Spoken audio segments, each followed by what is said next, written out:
Ọraneze daalụnụ oluoko ọ na-elu asa mberede enyi dike mberede ga eji ama dike ebe anyị nọ bụ Ọdịekpe dị n'Ọgbaru local gọọmenti na Anambra North.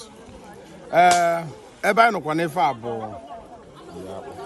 iyi akpụ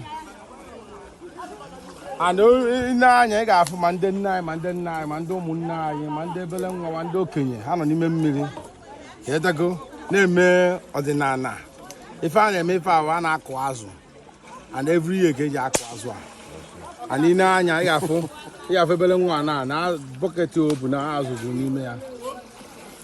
Ọ bụ na mmiri tana ata ka eji egbu azụ ha na-akọmplen na this year na mmiri ataghị ọfụma na mmiri ka nkụ na mere ha gburu nnukwu azụ na ọ bụ n'oge mmiri na-ata ọfụma na akara igbu nnukwu a mana unu ga-ama na last year gara aga na nnukwu ife mere ife a na-akpọ iju ọ gbara nke dị ukwuu ebe na federal gọọmenti mechara ọkarịa afa ha na-ayọkwa enyemaka na mba ụwa. N'iyi akpụ ka anyị nọ ife a dị n'Ọdịekpe nnukwu obodo dị na Anambra dị n'Ọgbaru local government.